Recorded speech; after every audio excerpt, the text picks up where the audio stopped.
Welcome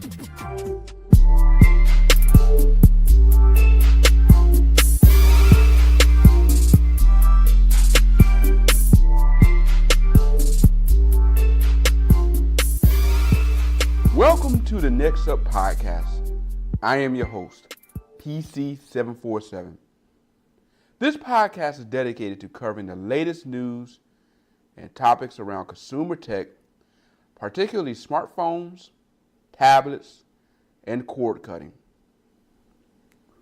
When I started this podcast back in March, a year after starting my blog, I've been around the Android community for a while. For about 10 years, helping people learning how to use their phones.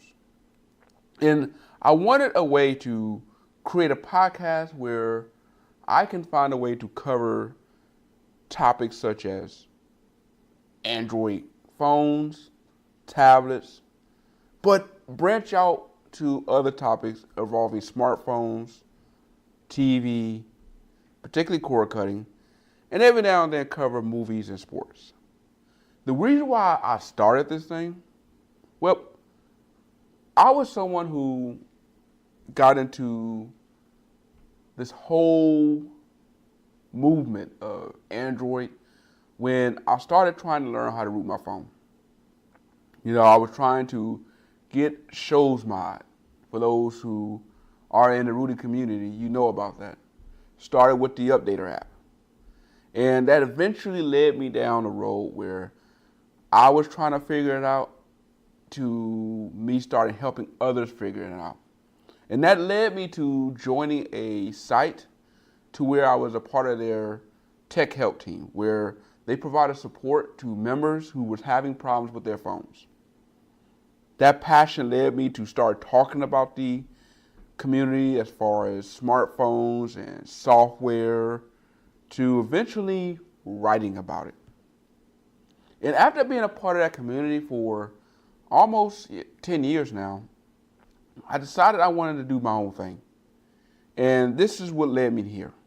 Now, you can find this podcast on YouTube, Google Podcast, iTunes, SoundCloud, and on my website, neXup.com.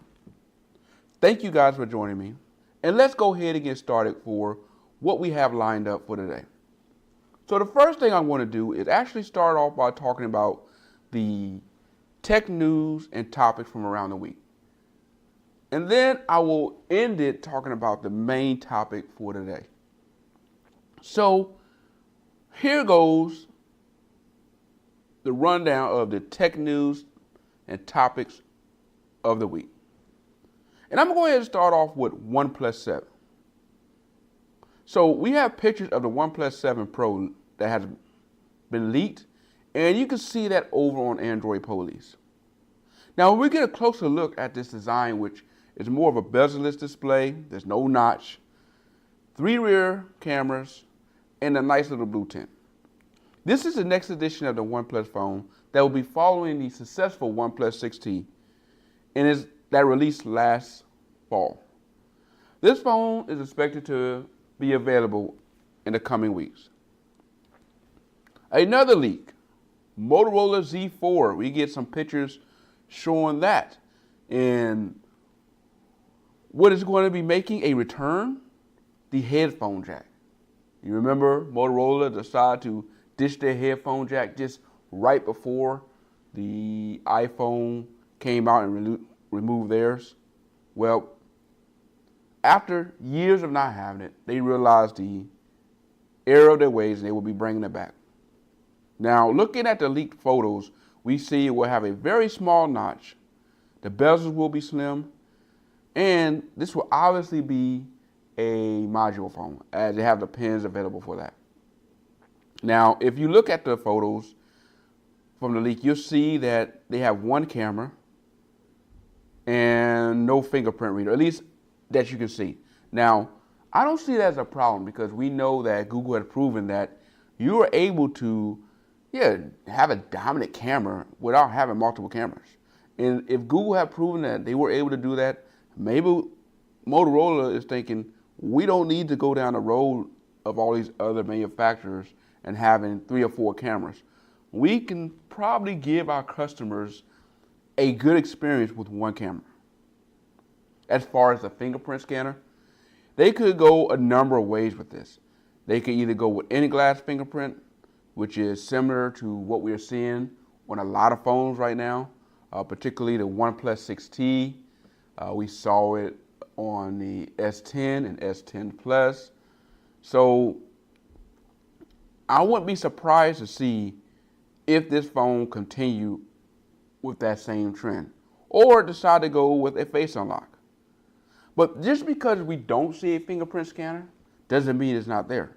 When I was playing with the Motorola G7 a couple weeks ago, they had their fingerprint scanner pretty much right behind the emblem. So we could very well see that as well. In the coming weeks, we'll probably see more photos and more leaks about what to expect with the next Motorola Z. So AT&T been getting a lot of slack for their 5G or their 5GE for advertising LTE speeds as a way to get people excited for the upcoming 5G network. Well, during a test, it looks like AT&T managed to reach 2 gigabytes per second download speed on their 5G network.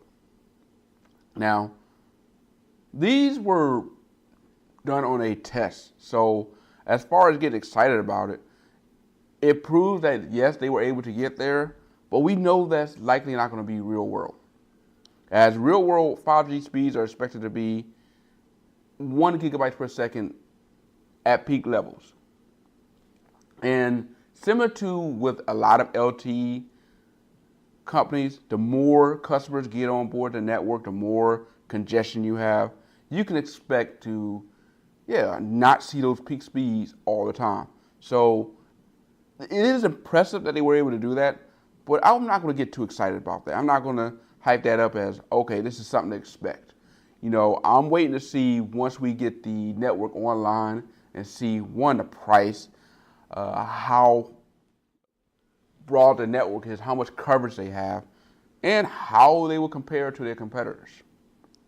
And a lot of customers will be looking for that as we see whether or not AT&T will be able to compete with companies like Verizon and T-Mobile. Speaking of AT&T, Directv, who is trying to find a way to weather all the changes that have been going on with the cord cutting industry. A lot more people are ditching the cord and the satellite dishes for more streaming options, selling for high-speed internet and the ability to just watch TV via their phone, tablet, or some type of streaming box. To keep up with those trends,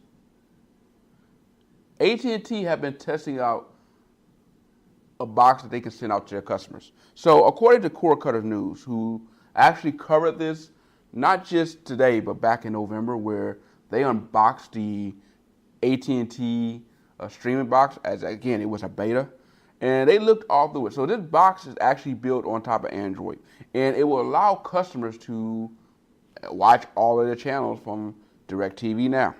And this may be a good option for customers out there, as this is maybe the future that we may see of a lot of the the cable companies now. They are trying to compete with these streaming companies, so they may put out streaming boxes in replacement for cable boxes. And this will allow for them to cut some of the cost of setup. So instead of having to pay somebody to come out to your house and set up a cable box and line it up just right and run a bunch of wires, what you can do is just plug in a box that they send you through the mail. This will allow for quicker setup, cutting costs as far as paying someone to set everything up for you, and it will allow customers to be able to get onto their service as soon as possible. Meaning this could allow them to drop the price.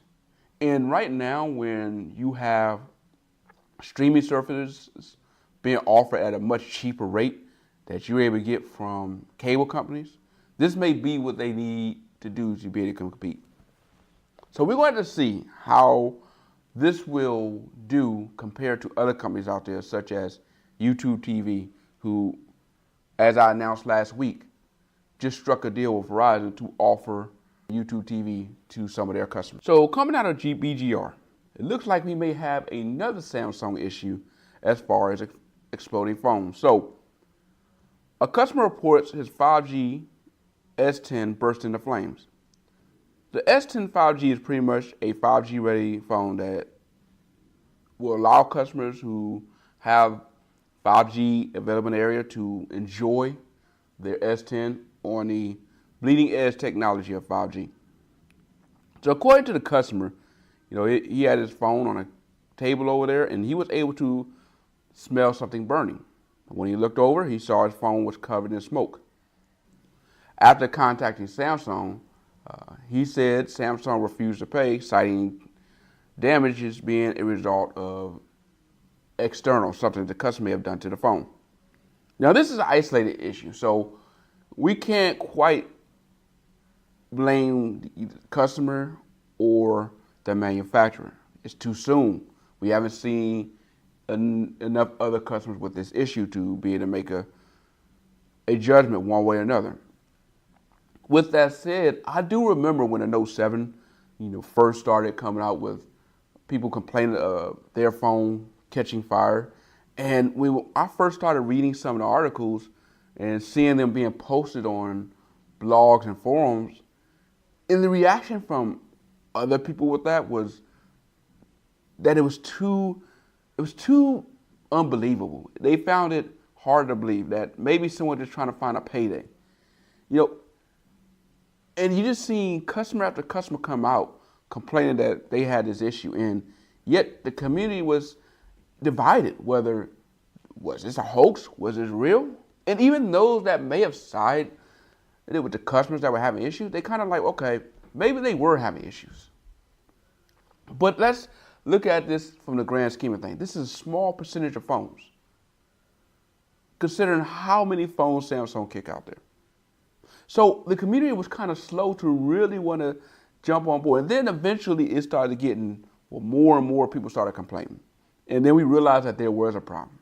And even when we did start realizing that this problem was legit, and it resulted in this phone being banned from certain locations, you couldn't bring it on airplanes, you still had a part of the community that wasn't ready to give up their phones, citing that this was possibly the best Note phone ever. I'm not one to give it up. And some people going as far as getting angry with the people complaining about the issues, talking about, well, if you would take care of your phone better, you wouldn't have this issue. So I understand that, when it comes to this topic, for a lot of people, they are sensitive because they love their Samsung phones. And with it being one phone right now, I'm not quite ready to say one way or another whether we need to get worried about this being a widespread issue or this may be another Note 7 issue. But at the same time, I'm not ready to say ignore it either. I think the approach we need to take with this is to keep a mindful eye on it and be wary of it. Again, this is a 5G phone, and to be surprised that there are issues with 5G phones, considering that when we first moved to LTE phones, we saw phones that had issues, particularly with battery life. This may indeed be something that needs to be looked at. So my approach to this really is going to be, I'm going to continue to monitor the news to see whether more phones come out from this. As far as the customer that was involved in this, if this is legit, I hope that he's taken care of as far as the damages that he had to deal with. But I'm not going to go as far as to put out that, yes, we got another Note 7 issue here. I don't think it's quite time to tell Samsung to, start pulling these phones or telling people to start being concerned about, buying a 5G Samsung S10. It's too soon to make that determination, and we just kind of got to wait and allow this thing to die, or not say die down, but to allow time to reveal everything. But for Samsung, considering right now they are dealing with all the backlash from the Galaxy Fold right now. I hope they are taking time with their phones to just slow down and really look into what's going on. So we'll have to see how this continues. HTC has been mighty silent as being noted by people on Reddit. If you go over to the Twitter page, and you'll notice that the last time they posted something was back in March. And people were kind of wondering, is this a sign that HTC may be hanging it up? And we're talking about the company that was once dominant in the smartphone industry.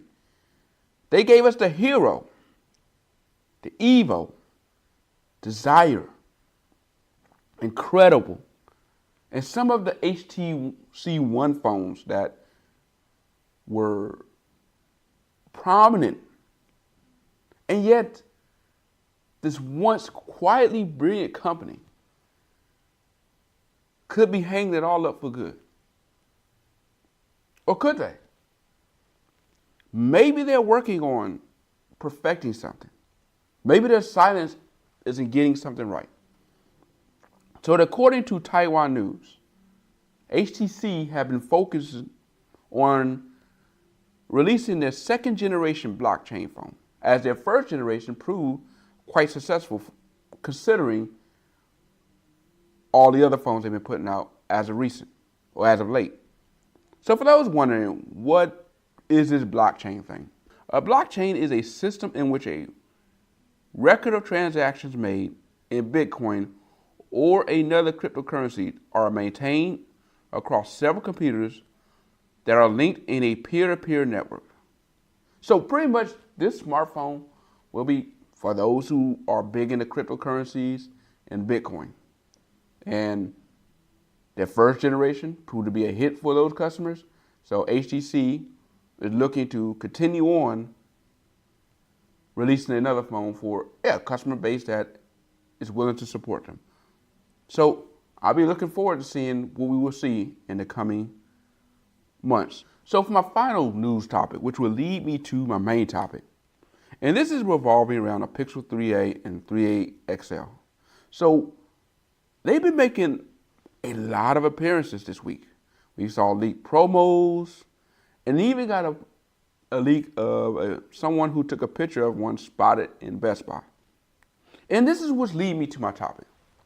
As there's reports that came out that the Pixel 3 have not been getting the kind of sales Google has hoped for. So coming out of 9 to 5 Google had put out a statement saying that with respect to hardware results, while the first quarter results reflect pressure in the premium smartphone industry, we are pleased with the ongoing momentum of assistant-enabled home devices, particularly the Home Hub and mini devices, and look forward to our May 7th announcement at I/O from our hardware team. As well as one particular comment coming from Sundar Pichai saying we are still early in our hardware journey. And when I look ahead at the portfolio that we have created across Pixel, Home, and Nest, I feel really good about the range of products that we have. So let's first talk about the announcement they're obviously going to be making, and that's the Pixel 3a and 3a XL. And the reason why this kind of is telling is because reading further into this article by 9 to 5 Google, as well as some of the other articles out there, they're starting to see that this premium smartphone industry is just dominated by two companies, Samsung and Apple. And even though Google have really managed to do a decent job considering, they feel like, well, maybe they can make more of a dent in the mid-range phone. The reason being because, well, you look at the Pixel 3, I've said, when you look at the specs, it pretty much is a mid-range phone. So they're hoping with the 3A and 3A XL, they can price it at a better price, and they can get more customers in that mid-range area and dominate that and allow Samsung and Apple to dominate there. And something else that, obviously came out of that article is the simple fact that, they're looking at as far as hardware, they're doing a good job with their home which makes sense because I'm seeing a lot more people adopting the Google Home and as well as all the other Google Assistant products out there. But this is where I need to pick on Google. Because I talked about this heavily for a number of times. And it's with their hardware. And I want to stay with 9 to 5 Google because they wrote an article on the 1st of May, And this article for me just highlights the issue with Google. And in their article, they talked about 6 issues that are still plaguing the Pixel phone. One of them being the slow camera app, poor memory management, Bluetooth problems, the speakerphone not working at the start of a call, fast wireless charging not working properly, and the ambient display screen flashing. Now, some of these are software things that can be resolved, but a number of these are a result of the hardware. And it's a problem that I continue to have with Google. And I feel like that the issues that they're having with them not getting the kind of sales that they were expecting is on them. They have been putting out hardware that has not been impressive. You know, if it wasn't for us kind of fanboying on Google, I wonder if we had to be truly honest, and in fact, even better, if we took the name Google off of the hardware and you put another name on it, would we be given the same kind of praise with these phones? Particularly the Google Pixel 3 XL. Would we be giving the same kind of praise that we're giving them now? Yes, they finally got the camera right. After years of creating a smartphone, we give them that. And as far as software, they have come up with some really innovative things. Call screening, I love it. Some of the things that they're able to do with their camera, loving it. But it's not enough. And we've given them a pass for too long. And I've said that a number of times. And you know what? The rest of the community, the rest of the world, they responded. And they're not buying it. And you know what? I said it a number of times to customers out there who ask for a phone. Would you recommend the Pixel 3? And for the first time, I could not say yes. Where other Google phones, I'm like, okay, I can see picking it up. Even the Pixel 2 last year, you know, it's not where it needs to be, particularly Pixel 2. But okay. But this year, I could not. And the reason? There were other better options out there. I didn't even make the Pixel 3 my primary choice. My primary phone is my OnePlus 16. And it's for a good reason, because it had the hardware. And for a lot of us in the community who made the excuse for Google that 4 gigabytes is enough, it wasn't. And it's being proven right now in their hardware and on their phones. People have an issue with a phone just not responding like it needs to. With an extra gigabytes of RAM would have clearly made the difference. And we're not going to talk about the notch. That is, yeah, it's just in a way, you know, just the overall design of phone in particular. I mean, let's be real here. This is not Google's best effort. The phones they've been putting out the past 2 years have not been their best effort. We've still been waiting for their best effort. Now, I know we ain't going to have a, quote, a perfect phone, but this is not a type of phone where, like, okay, we're almost there if this was fixed. No, this is a year but. You know, if they had this right. But this, we're constantly making excuses for them. Google can get it right. It's not like we're talking about a company out there that don't have the means. We're not talking about someone like maybe a smaller name. We're talking about Google here. Google. we don't need to make an excuse for them. I mean, they've proven that they can do it if they really wanted to.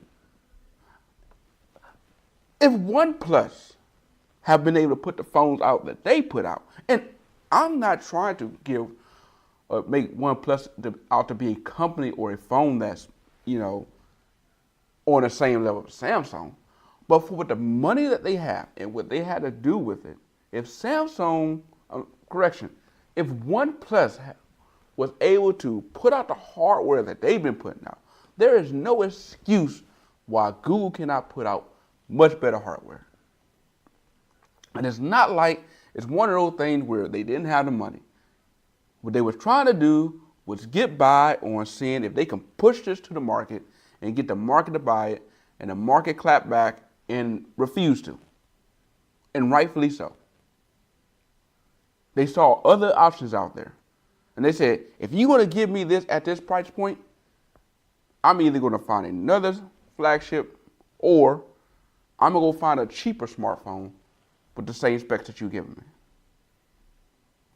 And when you take the specs of the Pixel 3 XL and you put it next to some of these mid-end smartphones, that's where it belongs. But if I'm going to have to choose between that and something else, I'm going to choose something else. I'm going to choose something like a Motorola G that's cheaper. That, honestly, when put next to my Pixel 3 XL, performs just as well. I prefer the screen over that one. In fact, it's the only thing that sets the Pixel apart is that camera. And I give them that. Their camera is good, but not good enough to justify the price they would ask for the 3XL. And yeah, so Google being where they at right now is their own doing. And I'm not going to sit there and try to tell people that it's going to be all right unless Google is willing to fix the problems. And the problems being them not putting out their best effort when it comes to hardware. So they got to decide what they want to do going into next year. Or this year, really. And it looks like, at least I hope they are, that they're going to address that. And not just give up. Because, yeah, they can dominate this market. But it got to be a decision whether they want to. Because there was a question that people brought up when they was talking about trying to make a gaming platform. Like, we see everything else you put out there. All the half effort you put out there. Now, when they decide to make something and go all in, they've proven that they are able to. It's just we haven't seen them go all in with a lot of things. And when you're putting out a flagship phone and you're saying you want to compete with Samsung and you want to compete with Apple, then you got to go all in. Apple's going all in. Samsung's going all in. So you need to go all in. And that's what pretty much needs to happen. I'll say this. Looking at all of where we're going with smartphone technology, evolution that we're expecting to have happen, I do want to see Google be part of the company leading the way. I miss that Nexus mentality. I miss them saying that let us be the hardware manufacturer and software to show other companies how to do it. Let us show you this vision of where we can go. Anyway, that's all I have for today. This is a short show as there wasn't a lot of topics this week, but we will continuing with the latest topics as far as smartphones and technology. Thank you again for joining me for this edition of the neXup podcast. I'm out.